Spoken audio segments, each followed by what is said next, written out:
Bharat Ratna doctor Bhimrao Ambedkar को कोटि कोटि नमन। ये कार्यक्रम डॉक्टर भीमराव अंबेडकर के जीवन पर आधारित है, जहां भारत की जनता के प्रति उनके योगदानों को पूरी सजगता से चित्रित और रेखांकित करने का प्रयास है। कार्यक्रम में दिखाई गई घटनाएं लब्ध पुस्तकों से ली गई हैं। इस कार्यक्रम के जरिए चैनल की ओर से एक विश्वसनीय, सजग और सकारात्मक प्रयास है कि डॉक्टर बाबा साहेब भीमराव अंबेडकर के जीवन की संघर्ष यात्रा एवं गौरव गाथा पूरे आदर के साथ घर घर पहुंचे और उनके योगदानों से सभी संपूर्णता में परिचित और आह्लादित हों।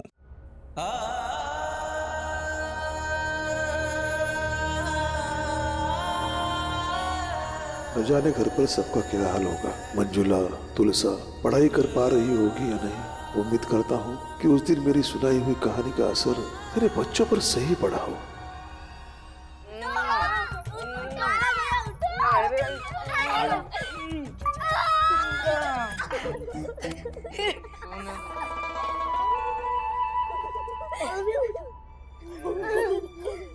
मुझे सोने दे देना, आज इतवार है, मैं जी भर कर सोता। सोने दो। इतवार है तो क्या हुआ, पढ़ोगे नहीं क्या?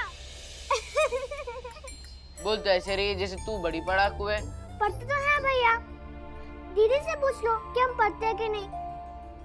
तू लड़की है, पढ़कर क्या करेगी? ये क्या बात हुई बाला भैया, लड़की है तो है, लेकिन पढ़ाई सबके लिए जरूरी है ना। अरे भीम, कोई लड़की पढ़ लिख कर कहीं पहुंची है क्या जो ये दोनों पहुंचेगी? क्यों? लड़कियां पढ़ के क्यों कहीं नहीं पहुंचेंगी? लड़कियों ने पढ़ाई कर कर ऐसे ऐसे काम किए कि वो मिसाल बन गई है। सच में बाबा, आप ऐसी लड़कियों के बारे में जानते हैं? बताओ ना बाबा, आप उन्हें जानते हैं? हाँ, जानता हूं मैं। और ऐसी महिला अपने देश में ही पैदा हुई है, यही सतारा में।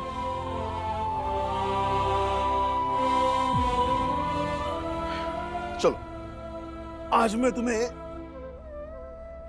उसी महिला की कहानी सुनाता हूं। फिर तुम सब लोग मिलकर तय कर लेना कि लड़कियां पढ़ लिख कर कुछ कर सकती है या नहीं।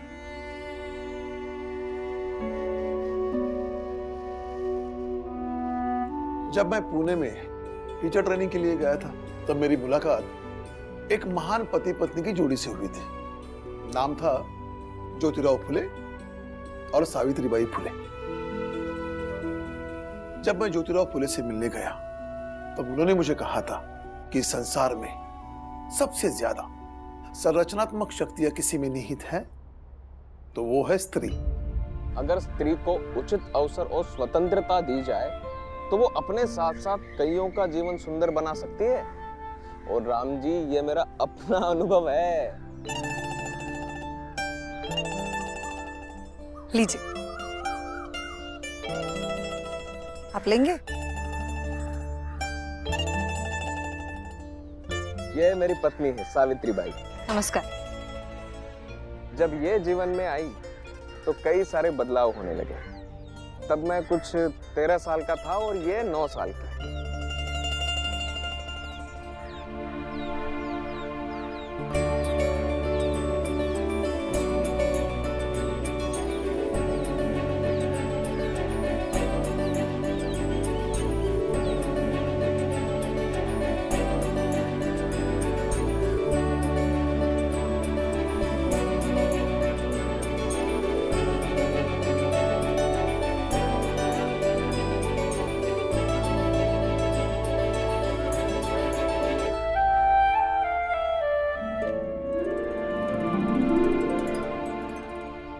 मैं ज्योति राव की सौतेली माँ हूँ, लेकिन आज से तुम्हारी असली सास बनने की पूरी कोशिश करूँगी। माई सौतेली सौतेली ना कहा करो। मेरी अपनी माँ भी जिंदा होती तो आपके जितना प्यार नहीं देती शायद।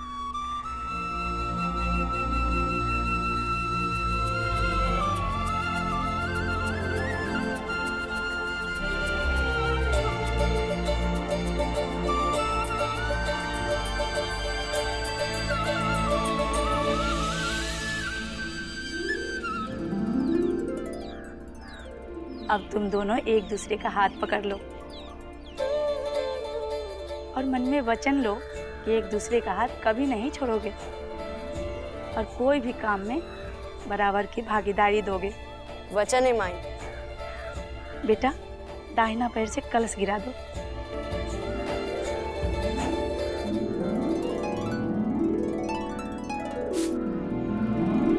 अंदर आ। चल, तुझे कुछ बातें समझाती हूँ। सुनो बेटा, आज तुम्हारा नया जीवन शुरू हो रहा है। जाओ, अपने नए जीवन का स्वागत नई जिम्मेदारियों के साथ करो। जी बाबा।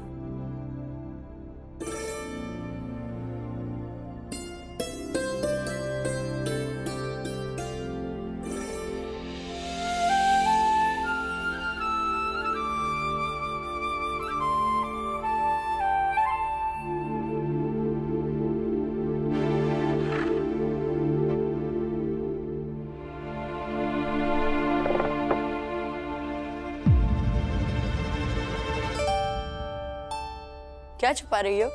कुछ नहीं। नहीं, कुछ तो छुपा रही हो। डरो नहीं, दिखाओ क्या है। कुछ नहीं। नहीं, कुछ तो है। हाथ आगे करो।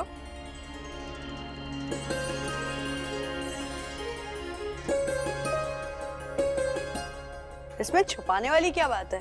हमें पढ़ना नहीं आता। यदि पढ़ना नहीं आता तो पुस्तक क्यों ली हुई है? क्योंकि हमें पढ़ाई का बहुत शौक था।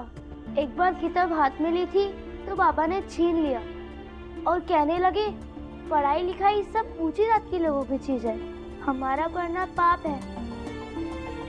इतनी जोर से उन्होंने मुझे चिल्लाया था कि फिर किताब छूने की हिम्मत ही नहीं हुई। आज बाबा नहीं थे तो छू कर देख रहे थे।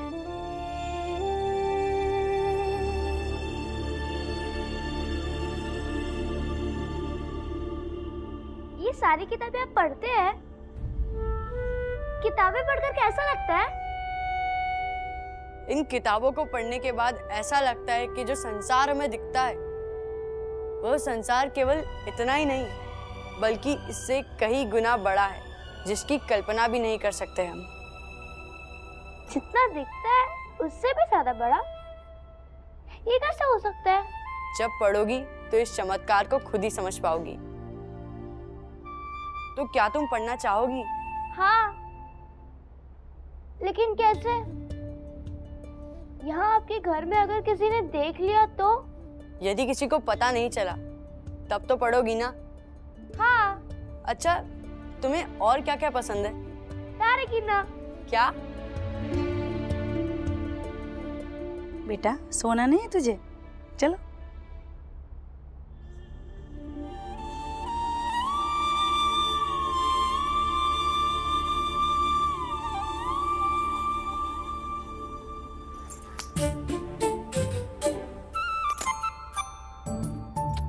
ऐक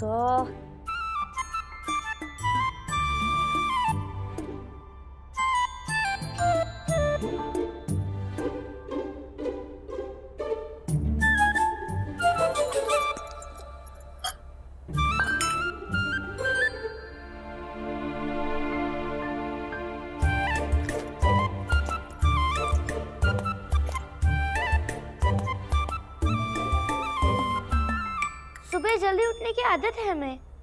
आपको जगाने आए थे पर आप सो रहे थे तो फिर नहीं जगाया। यहाँ पे बैठ के गोटियां खेल रहे थे। आगे से नहीं खेलेंगे। क्यों नहीं खेलोगी? जरूर खेलना। और हाँ, जब सब दोपहर में सो जाए तो पिछले दरवाजे से बाग की ओर आ जाना, वहीं पढ़ाई शुरू करेंगे।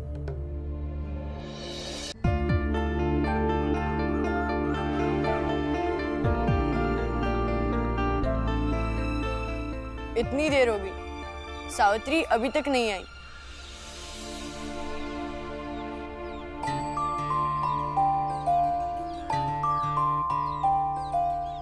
हो रहे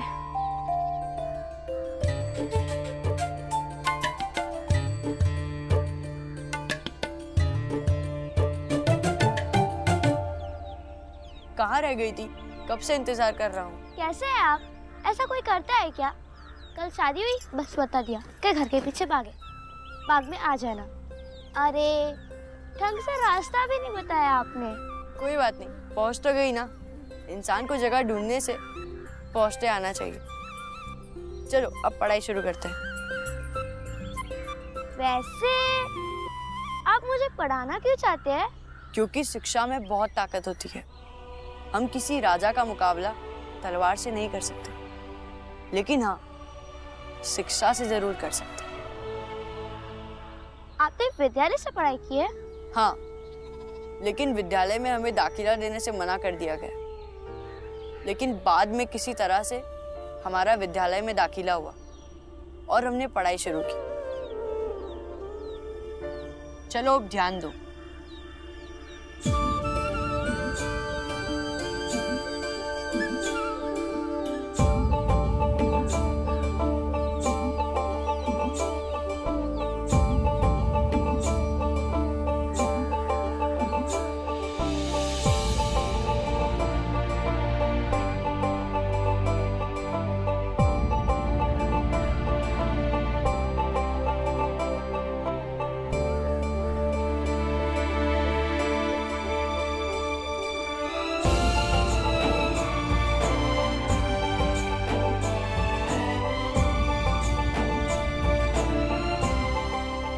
ज्योतिराव ने सावित्रीबाई को शिक्षित करने का सिलसिला शुरू कर दिया।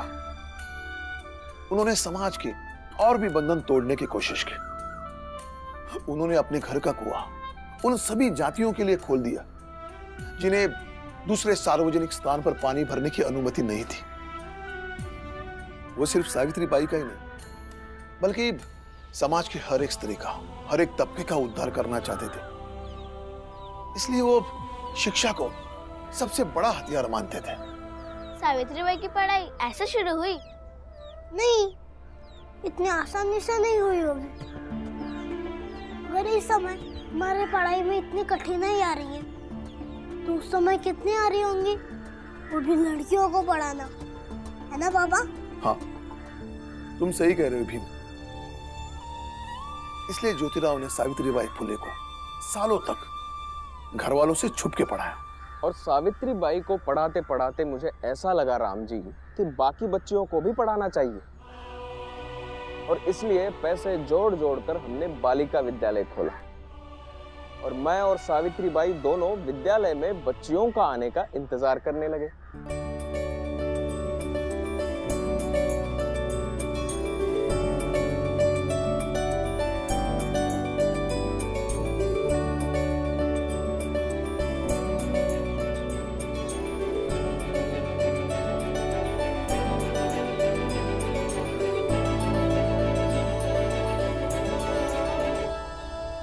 पर एक भी बच्ची नहीं आई, बल्कि आए बहुत सारे पत्थर।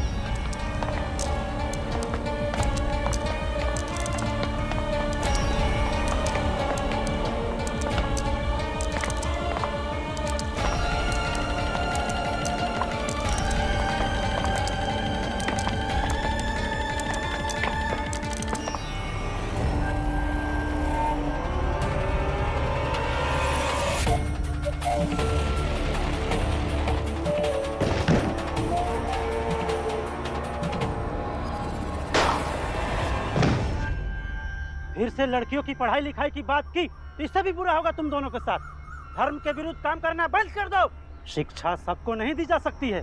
चलो।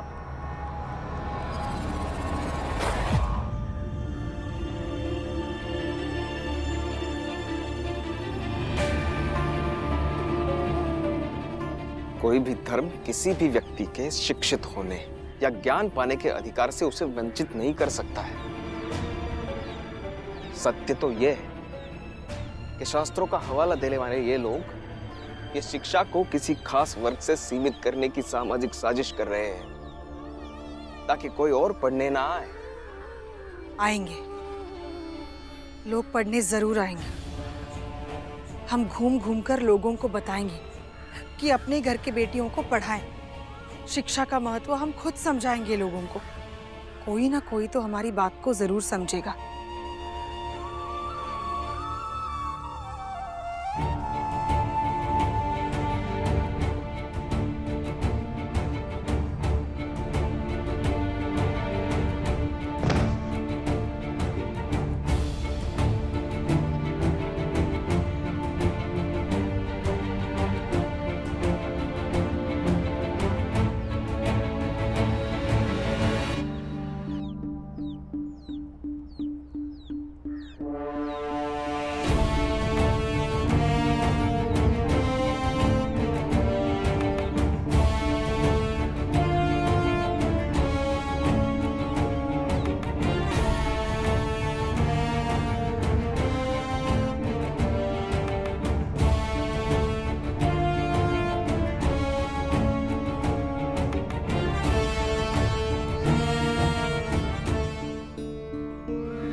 15 दिन से हम लोगों को समझाने की कोशिश कर रहे हैं, मगर कोई भी अपनी बेटी को पढ़ाना नहीं चाहता। क्योंकि बच्चियों को पढ़ाने के लिए महिला शिक्षिका की व्यवस्था ही नहीं है। अभी कोई बच्ची पढ़ेगी ही नहीं तो महिला शिक्षिका कहाँ से आएगी? हम सबसे छुपा छुपा के अपनी बीवी को पढ़ाता है ना, तो आगे भी पढ़ाना।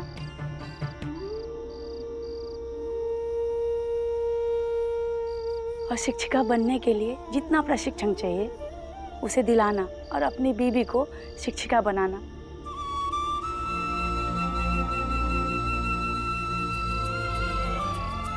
ऐसे क्या देख रहे हो तुम दोनों? सब कुछ जानती हूँ मैं। अपने बाबा से छुपाना, मुझसे नहीं। इसीलिए तो आप हमारी माई हैं। वैसे और क्या क्या जानती है आप हमारे बारे में?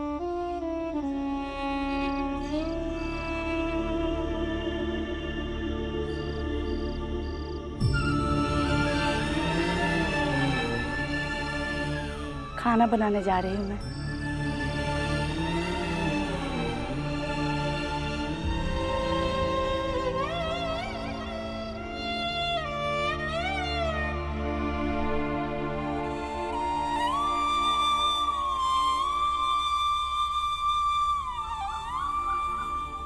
क्या हुआ बाबा? हुआ क्या? ज्योतिराव फुले फिर से सावित्रीबाई को पढ़ाने लगे। स्कूल की पढ़ाई खत्म होने के बाद उन्होंने अहमदनगर में अमेरिकन मिशनरी और पुणे के नॉर्मल स्कूल से टीचर ट्रेनिंग की और सन 1848 में ज्योतिराव के दोस्त तात्याराव ने अपने घर का एक कमरा दे दिया, जहां देश का पहला कन्या विद्यालय सावित्रीबाई ने अपने पति के साथ खोला। तब कुल मिलाकर 9 छात्राएं थी और थी भविष्य को लेकर बहुत सारी उम्मीदें।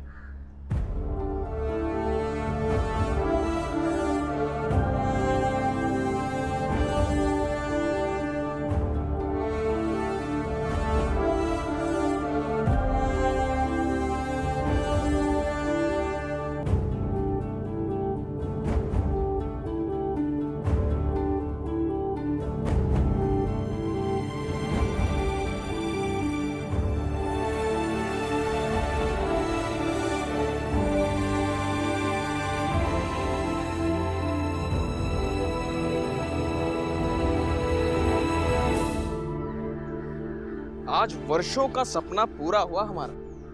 पर सच कहे, पढ़ाकर इतना एक अलग समाधान मिला है हमें, हम बता ही नहीं सकते।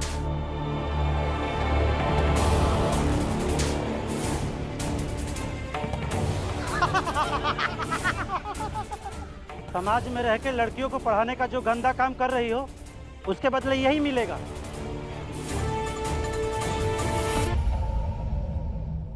मैं रोज इसी रास्ते से विद्यालय जाया करूंगी। आपको जितनी गंदगी फेंकनी है फेंकी। एक चीज मैं अच्छे से जानती हूँ, सारी गंदगी को सिर्फ और सिर्फ शिक्षा ही मिटा सकती है।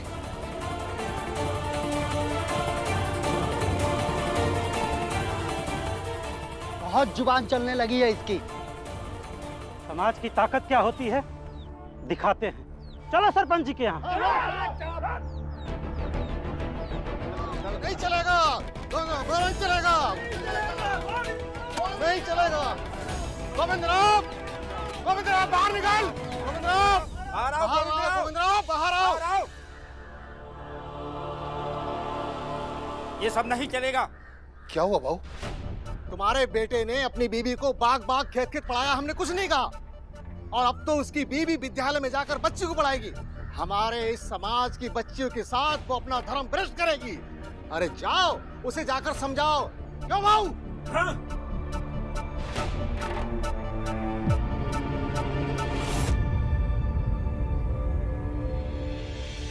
क्या ये लोग सच बोल रहे हैं? मैं पूछ रहा हूं, क्या ये सच बोल रहे हैं? हाँ। क्या तुम्हें नहीं पता किसी भी जात वाली लड़कियों को पढ़ाना पाप है? पढ़ाई सबके लिए है बाबा, और अगर मेरी पत्नी सबको पढ़ाना चाहती है तो उसमें गलत बात क्या है? गलत है, बहुत गलत है। हम समाज के विरुद्ध नहीं जा सकते हैं। अभी के अभी बाहर जाओ और माफी मांग कर कहो कि आज के बाद तुम्हारी पत्नी और तुम पढ़ाने नहीं जाओगे। नहीं बाबा, मैं ये नहीं कर सकता। ठीक है, अभी के अभी निकलो यहां से, निकलो। ये कैसी बातें कर रहे हैं आप? तुम चुप रहो, मैं सही कह रहा हूं। चले जाओ यहां से।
अब जब घर छोड़कर आ ही गए हैं तो उदास क्यों बैठना?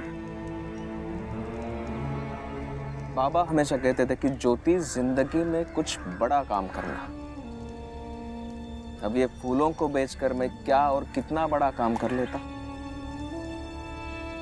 लेकिन आज शिक्षा के माध्यम से कई बच्चियों को आत्मनिर्भर बनाने की शुरुआत कर रहा हूं। पता है, बचपन में जब मैं अनपढ़ थी तो सोचती थी एक दिन आसमान के ये सारे तारे गिन लूंगी। अब जब पढ़ती हूँ तब समझ आया एक जन्म में ना तो संसार का पूरा ज्ञान पा सकती हूँ, ना ही ये सारे तारे गिन सकती हूँ। मगर तारे गिनना कभी बंद मत करना सावित्री। और देखते देखते उन दोनों ने बच्चों के कई स्कूल अलग अलग जगह खोल दिए। और जानते हो भी, सावित्री बाई जब घर से स्कूल पढ़ाने जाती थी तब लोग उन पर गंदगी फेंकते थे।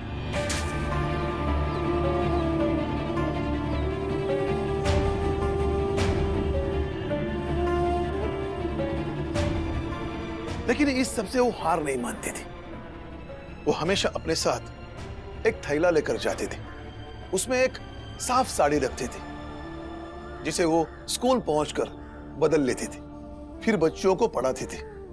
समाज की गंदगी दूर करने के लिए समाज का ज्ञान बढ़ाना जरूरी था उन्हें।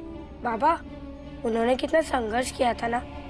हाँ, और उन संघर्षों का नतीजा ये है कि 1852 में अंग्रेजी सरकार ने शिक्षा के क्षेत्र में काम करने के लिए उन्हें पुरस्कृत किया।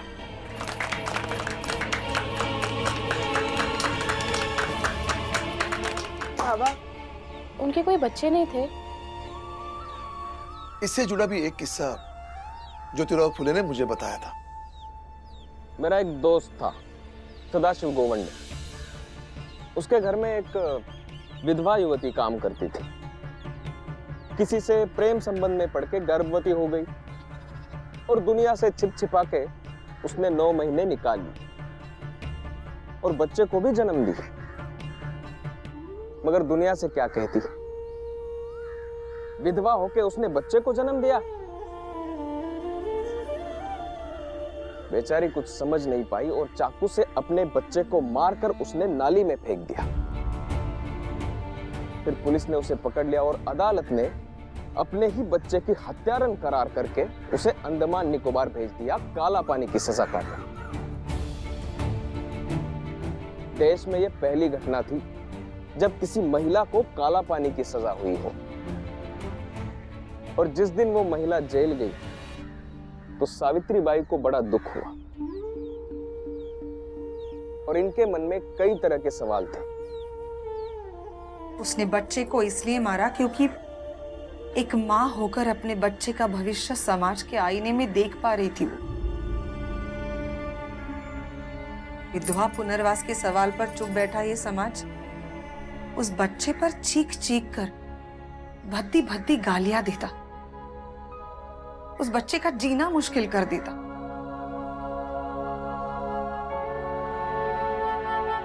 माँ थी ना, अपने बच्चे को जिंदगी भर के लिए सजा नहीं देना चाहती थी।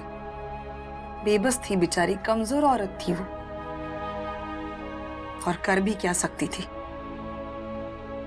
मैं तो कहती हूं उस औरत के साथ साथ इस पूरे समाज को भी काला पानी दे देना चाहिए,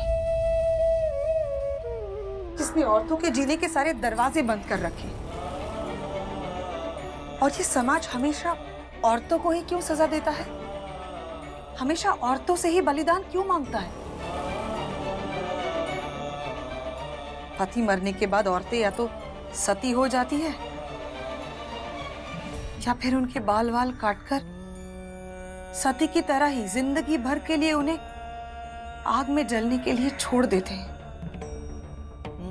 पर किसी मर्द के बारे में आज तक नहीं सुना कि पत्नी मरने के बाद वो सता हुआ हो या फिर विधवा की तरह प्रतिबंधित जीवन जिया हो। हमें ये सब रोकना होगा, हमें कुछ करना चाहिए ताकि कोई माँ बेबस होकर अपने बच्चे की जान ना ले और ना ही किसी औरत को काला पानी की सजा हो। क्या करे फिर?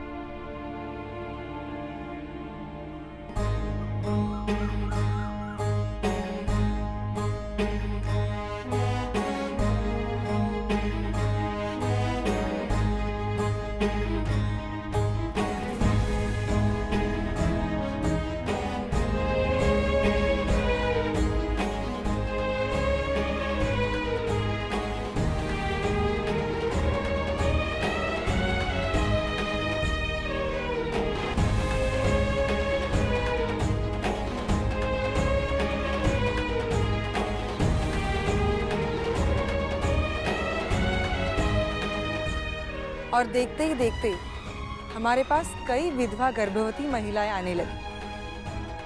हमारे पास ही वो अपने बच्चे को जन्म देती, कुछ तो अपने बच्चे को साथ लेकर जाती और कई बच्चे को हमारे पास छोड़कर खुद चली जाती। और इसी सब के दौरान एक ब्राह्मण विधवा महिला हमारे पास आई, काशीबाई। उसे उसका बच्चा नहीं चाहिए था, तो उसे हमने गोद ले लिया और हमारा परिवार भी पूरा हो गया।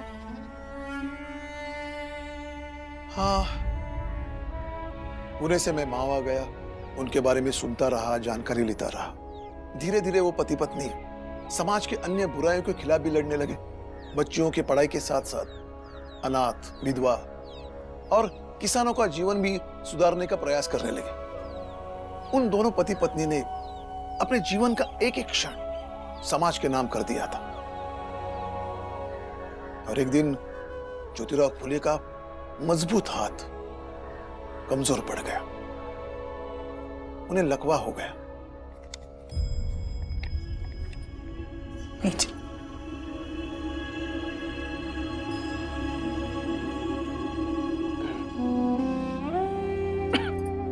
संभाल के।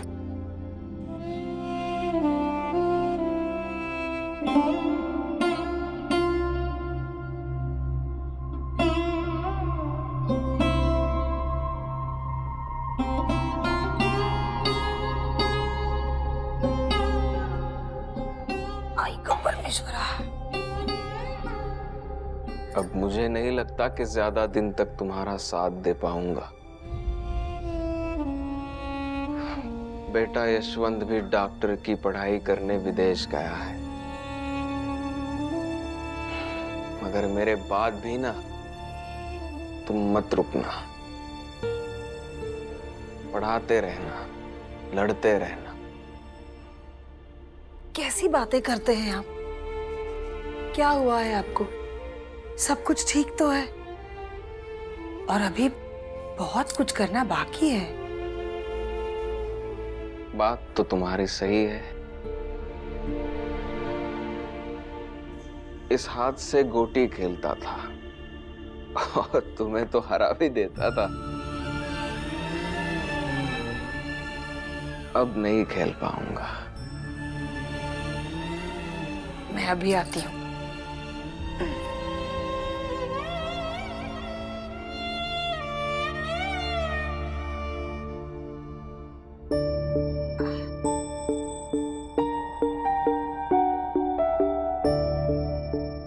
खेलिए, दूसरे हाथ से खेलिए।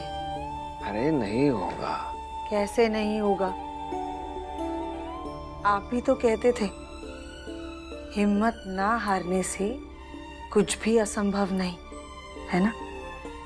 चलिए चलिए खेलिए, लीजिए।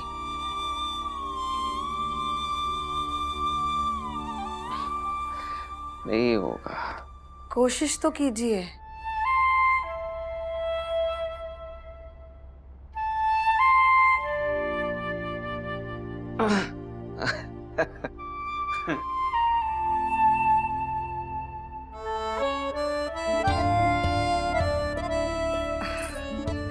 चलिए अब आपकी बारी, लीजिए।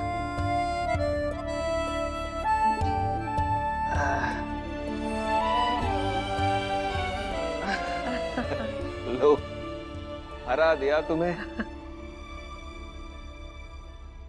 मैं खाना लेकर आती हूँ। आई आई।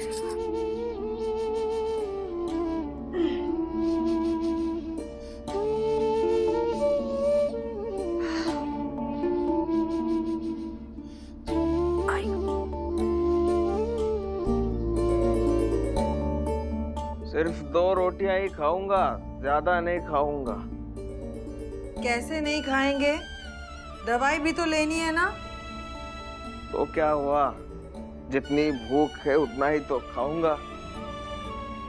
नमक जरा ज्यादा ले लेना।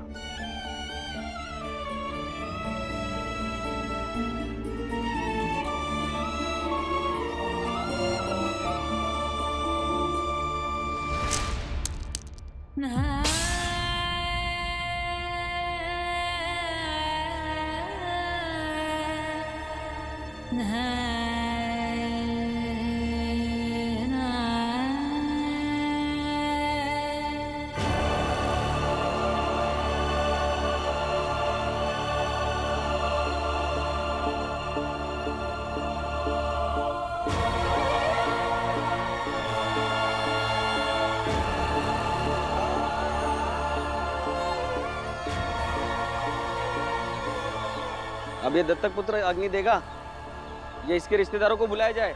हाँ बरोबर।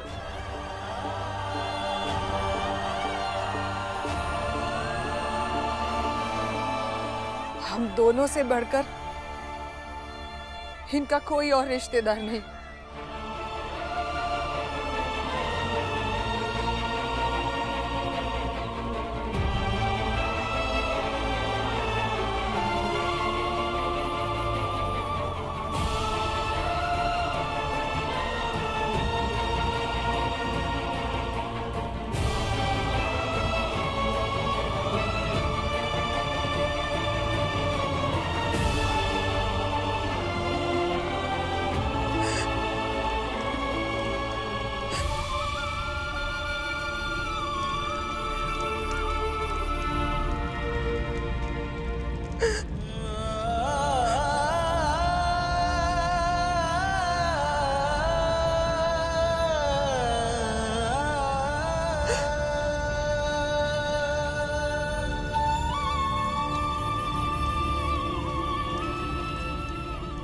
आपके बगैर पता नहीं सब कुछ आगे कैसे होगा, लेकिन होगा जरूर। मैं लड़ूंगी, आपकी पत्नी हूं, मैं रुकूंगी नहीं।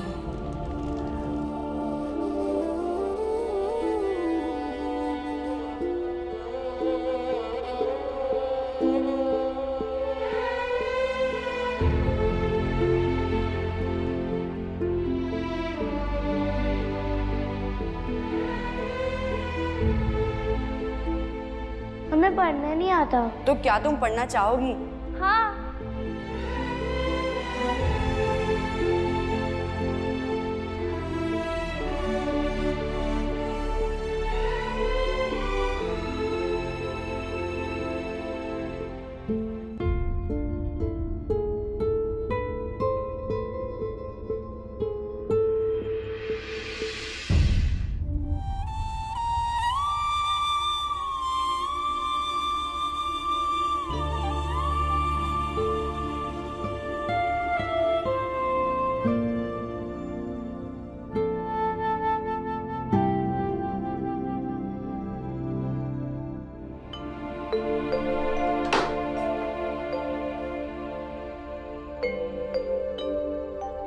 अरे, आप इतनी रात गए क्यों उठ गए?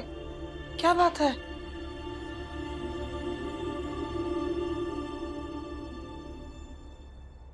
तुम अपना हाथ आगे करो। मतलब कुछ खास बात है? हाँ, बात तो खास है। तुम पहले हाथ तो आगे करो।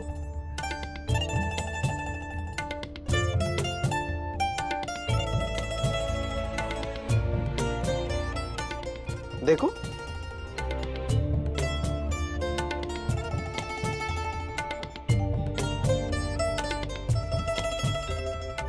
याद करो अपनी शादी को कितने साल हुए। जब से तुम्हें ब्याह के लाया हूं तब से मुझे संभाल रही हो। पर इसकी क्या जरूरत थी? मैंने इसकी कभी चाह नहीं रखी। तुमने चाह नहीं रखी, मगर मेरी भी तो इच्छा है कि मेरी अर्धांगिनी को हमेशा सुंदर ही देखूं। आप भी ना। और अपनी सालगिरह पे इसलिए लाया हूं ताकि तुम्हें ये एहसास दिला सकूं कि मेरे लिए सबसे ज्यादा मायने तुम ही रखती हो। मेरी ताकत हो तुम। आप कहते थे ना कि मैं आपके लिए बहुत मायने रखती हूँ, तो ऐसे अचानक बीच राह में छोड़कर कैसे जा सकते हैं आप? हम दोनों ने मिलकर एक लड़ाई शुरू की थी।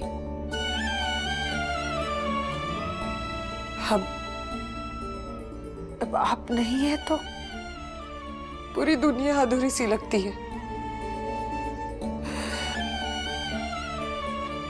क्यों इतनी दूर चले गए आप?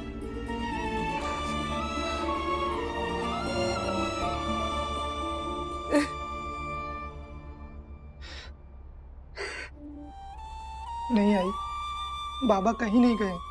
अपने आसपास देखिए, महसूस करिए, बाबा यहीं कहीं हैं। वो हमेशा हमारे साथ हैं आई, और आप बिल्कुल कमजोर महसूस मत करना। आप अकेली नहीं हैं। आपका ये बेटा हमेशा आपके साथ है।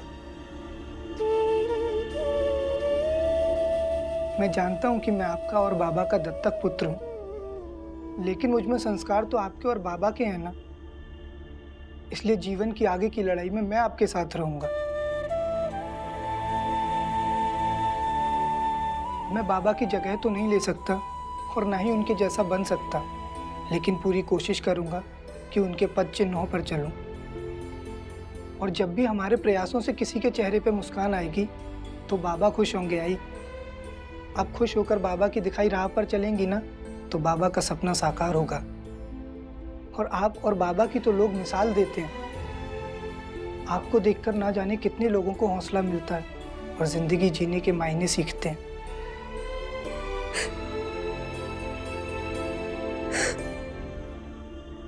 आई, अब मुझे भी तारे गिनना और गोटियां खेलना सिखा देना, फिर मैं भी आपके साथ गोटियां खेला करूंगा और हम दोनों माँ बेटे मिलकर एक दिन आकाश के सारे तारे गिन देंगे।